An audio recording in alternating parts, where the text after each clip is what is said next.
Salut la famille, bienvenue sur ma chaîne. J'espère que vous allez bien les gars. J'espère que vous allez bien. De mon côté, je vais bien. Malgré que ce que je veux partager avec vous aujourd'hui me met un peu mal à l'aise en fait. Ça me met vraiment un peu mal à l'aise. Et je me suis dit, il faut vraiment en parler parce qu'il y a des choses qui se passent vraiment ici dans notre communauté qu'il faut vraiment en parler. Vous voyez, il faut vraiment en parler. Et je vais vous donner mon point de vue par rapport à ça. En fait, il s'agit de quoi? Je ne vais pas trop traîner vraiment sur... Je ne veux même pas que cette vidéo soit longue et tout. Il s'agit de quoi en fait? Il y a de cela, je crois, c'est 2 jours, avant-hier, j'ai reçu une vidéo d'un ami ici, une vidéo dans laquelle on voit un frère africain, nigérien plus précisément, qui est déjà tellement ivre, qui a tellement bu, qui est sous et qui est couché en fait en route, je dis bien en plein milieu de la route et qui est en train de crier, dire des choses. En tout cas, je vous laisse la vidéo, regardez la vidéo et on se retrouve juste après pour que je vous donne mon avis par rapport à cette vidéo-là. See this guy, he's a drunk. He's from Nigeria. They are all black people are here. So they are doing too much wrong thing. So he paid the agent too much money. So now he didn't got any job and something now he's blocked the road and shouting. All traffic is closed. See guys, which kind of people they are coming I don't know. See, now what he's doing. He say I want to die. The should agent pay me back. How the agent pay me back? Rubbish. I don't know what the government is not doing necessary action for him. Alors les amis, comme moi, vous avez vu la vidéo. Pour ceux qui n'ont pas compris, en fait, dans la vidéo, le gars en question qui est en route en train de crier, en train de pleurer, en fait, en train de faire tout ce qu'il fait là, il est en train de dire qu'il veut mourir. Dans la vidéo, il est en train de dire qu'il veut mourir, il est en train de dire qu'il faut que la police vienne, il dit qu'il faut que la voiture, en fait, il demande aux chauffeurs qui sont en train de passer de monter sur lui avec leur voiture, en fait, de lui tuer en fait. Et le gars qui est en train de filmer la vidéo, le gars qui est en train de filmer la vidéo est en train d'expliquer un peu ce qui s'est passé. Ok? Et le gars est en train de dire quoi? Il est en train de dire que celui qui est là sur la route, c'est un Nigérien qui a bu et qui est sous et qui est en train de demander, de dire qu'il veut mourir, qui est en train de dire que la police doit venir. Et il a donné la raison pour laquelle ça s'est passé en fait. Il a dit que selon ce que le gars qui est sous est en train de dire, qu'il a donné beaucoup d'argent à un agent agent, un agent, soit un agent qui fait dans les visas ou alors un agent qui aide à trouver le travail, etc. Et apparemment, ce dernier l'a dupé. Apparemment, il a donné beaucoup d'argent à cette personne pour qu'on puisse le trouver le travail ici au Bahreïn. Et cet agent-là l'a dupé. On a pris son argent, on a mangé, on n'a pas trouvé le travail. Donc, apparemment, aussi, selon ce qui est dit dans la vidéo, c'est pour ça qu'il a bu, il est sous et il dit qu'il veut mourir. Bon, bref, là, moi, c'est pas ça qui m'intéresse beaucoup, en fait. Il est bien vrai que je vais bien sûr revenir dessus, mais c'est pas vraiment ça qui m'intéresse. Ce qui m'intéresse le plus, c'est la phrase. Il y a une phrase que celui qui est en train de faire la vidéo a dite. Et il dit quoi? Il dit que these black people here in this country, they are the one doing the bad things in this country. Like, c'est ça en fait c'est ça qui m'a, comment dire, pièce off, c'est ça qui m'a pincé les amis. C'est ça qui m'a franchement pincé and I was like, what?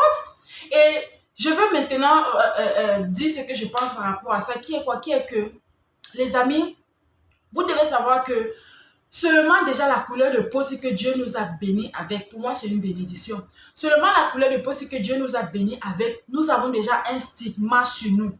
Partout dans le monde entier, la couleur noire a déjà d'abord, il y a déjà une liste de préjugés. Quand on voit une personne de couleur noire arriver, il y a déjà d'abord une liste de préjugés sur cette personne sans même connaître la personne, sans savoir dire bonjour à la personne, sans savoir, en fait, sans connaître qui est la personne. Il y a déjà une liste de préjugés sur cette personne-là.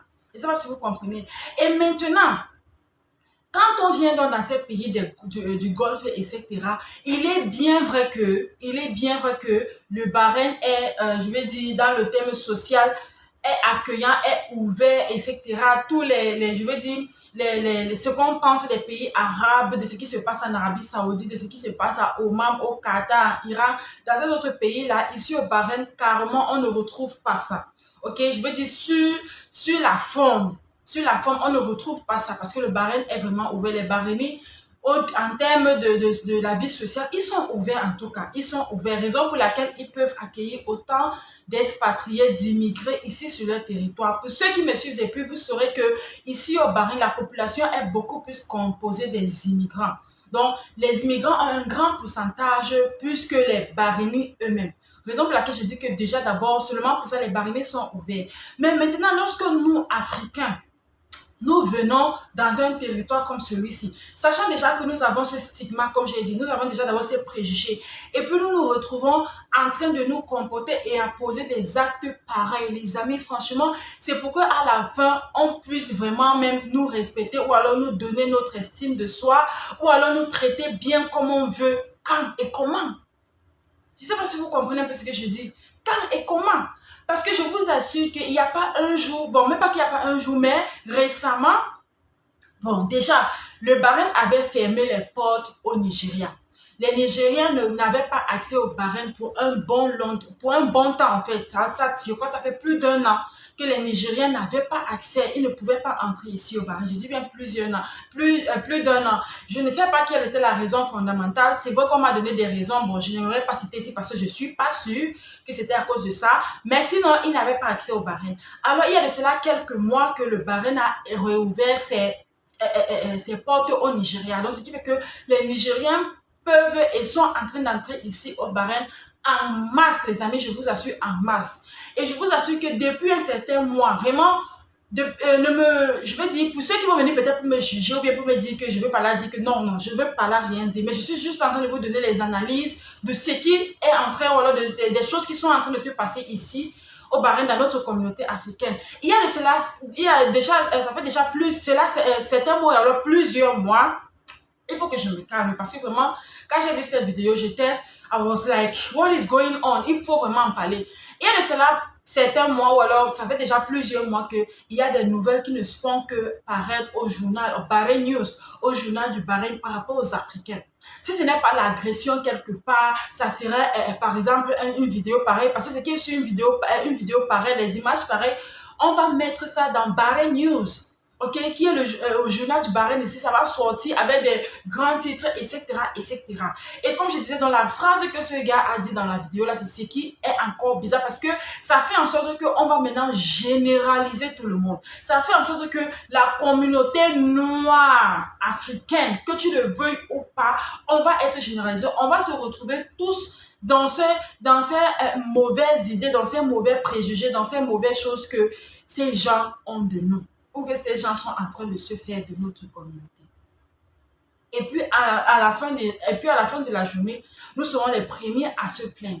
Nous serons les premiers à dire que, oh vraiment, les Africains ne sont pas bien traités ici, les Africains ne sont pas comme ça, les Africains sont montés, les Africains sont descendus, on nous traite mal, le racisme c'est monté, c'est descendu. Mais mon frère, ma soeur, avec de tels agissements, comment est-ce que nous voulons qu'on nous traite? Parce que, qu'on le veuille ou pas, c'est notre frère qui est dans cette vidéo. C'est notre frère qui est dans cette vidéo-là. Et ce qui fait que quand tu vas aller quelque part, pour quelqu'un qui a vu cette vidéo et qui a l'information par rapport à cette vidéo, il va te dire que ah, ton frère avait fait ceci. Ça ne sera pas que tel Africain avait fait ceci. Non, ce sera ton frère parce que tu es originaire d'Afrique. Donc, ce qui fait que c'est nous tous, nous nous retrouvons dans ce panier-là, les amis. Récemment encore, il y a une photo qu'on m'avait envoyée de Bahreïn News. 2 Africains qui sont allés agresser un Bahreïnien au niveau du ATM où on retire l'argent.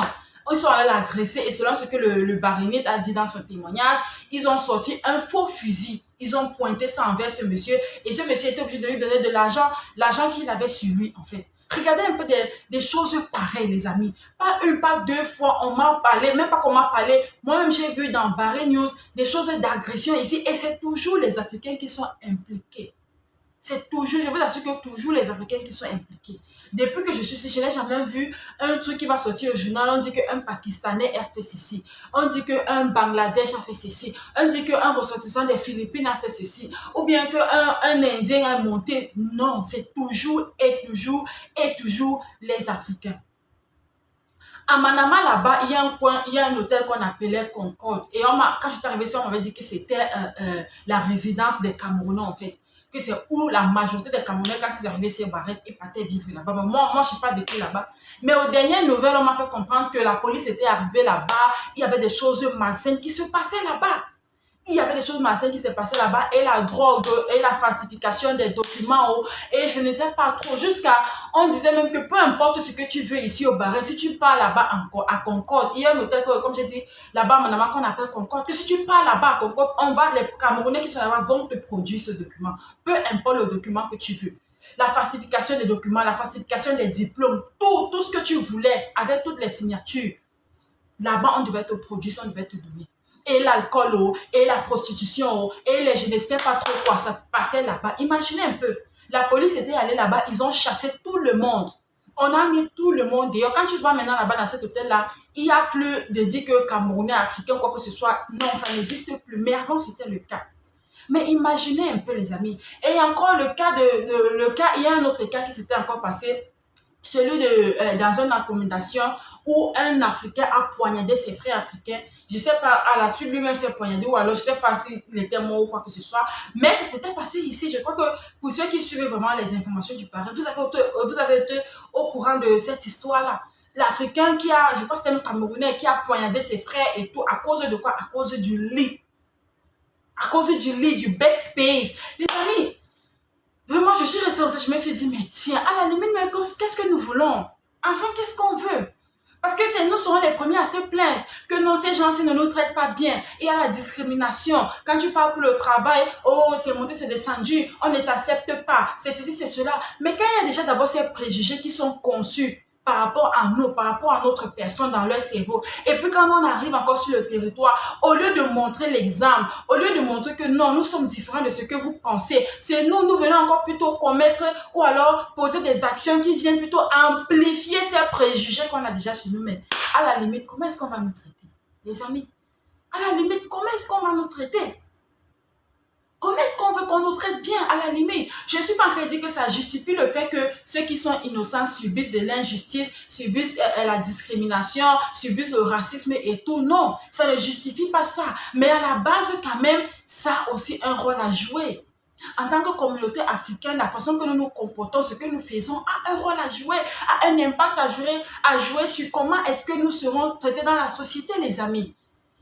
Ça a un impact à jouer. Si nous n'avons pas de bons records, if we don't have good records, like in the society, they will not treat us well, qu'on le veuille ou pas. Ça va généraliser. Même toi qui vas venir, toi qui veux émigrer au Bahreïn, tu vas venir ici demain, ou alors toi qui es même déjà ici et qui n'est pas dans toutes ces choses-là, de manière inconsciente, on va t'impliquer dedans. Parce que tu es ressortissant d'Afrique. Et parce qu'on va parler de ces personnes, on ne va pas dire que tel Africain, on va dire ton frère, ta soeur. Vous voyez un peu? Donc les amis, je suis restée observée, je dis, bon, tiens, franchement, à la limite même, il faut qu'on change, les amis. Il faut vraiment qu'on change. Il faut parfois qu'on essaye de montrer le bon exemple, qu'on essaye un peu d'éradiquer déjà d'abord ces préjugés qu'on a sur nous, sur cette peau qui est noire, sur cette peau noire-là, en faisant quoi? En posant des bons actes, en étant positif, les amis, en posant des bons actes. Je vous assure, ce n'est pas pour me jeter les fleurs, mais je veux dire plusieurs fois, j'ai eu à poser des actes, j'ai eu à côtoyer des personnes, mais par mon comportement, par ma façon de faire, plusieurs façons, ces personnes-là, quand ils me demandent que tu sors de chez Dieu, je suis camerounaise, ils sont surpris. Je vous assure, ils sont surpris. They are like, wow, les Camerounais ne se comportent pas comme toi, toi tu es différente. C'est pas comme si je me jette tes fleurs, mais c'est juste pour dire que vous pouvez un peu comprendre à quel niveau est-ce que on a même déjà de... Donc, je ne sais même pas. I don't just know what to say. I don't know, like... Guys, cette affaire, quand j'ai vu ça, j'étais du genre, il faut vraiment en parler. Les amis, essayez un peu d'être positif. Essayez un peu de montrer le bon exemple. Essayons vraiment, c'est possible. C'est possible. On n'est pas toujours obligé de venir étaler notre sale manière et sale mentalité de vivre que nous sortons avec de nos pays. Non. Parfois, essayons un peu de garder ça dans notre ventre. Essayons un peu de garder ça en nous et soyons concentrés sur ce qui nous a amenés ici. Parce que quelqu'un va peut-être dire que non, pourquoi est-ce qu'on a d'abord pris son argent, on a mangé? C'est son frère qui a pris son argent. Je ne sais même pas déjà si c'est un Africain qui était le agent qui a pris son argent, je ne sais pas. Mais supposons même que c'était un Africain. Donc quelqu'un m'a dit que non, son frère qui a d'abord mangé son argent là aussi a mal fait. Comment est-ce que quelqu'un peut prendre l'argent de quelqu'un pour manger et tout, et tout, et tout? Mon ami, mais attends, tu es venu ici là, quand tu quittes l'Afrique, tu viens ici, c'est pour faire quoi? C'est pour te chercher. Si c'est que tu rencontres des difficultés et tout, donc tu vas vouloir te tuer, tu vas vouloir agir comme il est en train d'agir là. Pourquoi? Parce qu'on t'a mangé 1 million, ou parce qu'on t'a mangé 2 millions, ou parce qu'on t'a mangé 10 millions, mon frère. Ce ne sont pas tes mains qui ont travaillé ces millions là. Ce n'est pas ton corps qui a travaillé le million là. Alors, si c'est que tu as encore à vivre, ça veut dire que tu peux encore le faire. Pourquoi tu veux te tuer? Pourquoi avoir des comportements vraiment, je vais dire, tellement bas, avoir des comportements bizarres parce qu'on t'a mangé de l'argent? Est-ce que tu es la première personne à qui on mange de l'argent? C'est juste pour dire qu'à la fin même, soyons conscients de ce qui nous fait sortir de nos pays. Soyons conscients de ce qui nous fait traverser l'Afrique, les amis. Peu importe ce que tu traverses là dehors, dis-toi que tu es un guerrier, tu es une guerrière. Tu gardes le mental, oh, c'est arrivé, ok. Tu te relèves et tu avances. Et tu avances. C'est pas pour ça que tu vas vouloir porter la vie, tu vas vouloir faire ceci. Et en faisant ça, tu mets tout le monde dans le panneau. Tu mets tous les Africains, tous ceux qui sont ressortissants d'Afrique dans dans la même marmite, en fait. Bon, bref, les amis, voilà, moi, j'ai partagé, je vous ai dit ce que je pensais parce que je ne pouvais pas garder ça pour moi. Je vous attends au niveau des commentaires. Dites-moi ce que vous pensez au niveau des commentaires, la famille. N'hésitez pas de liker cette vidéo. N'hésitez pas de la partager aussi pour que ça conscientise plusieurs personnes et ceux qui veulent venir ici et ceux qui sont même déjà ici, etc. Ou alors même ailleurs aussi dans d'autres pays, dans d'autres continents. On never know. On ne sait jamais. Partagez cette vidéo, ok? Dites-moi ce que vous pensez vraiment au niveau des commentaires. Je vous attends. Ça me ferait un plaisir de vous lire, de savoir ce que vous pensez par rapport à cette histoire. D'ici à là, prenez soin de vous et je vous vois dans une prochaine vidéo. Et surtout, que le Seigneur vous bénisse. Bye!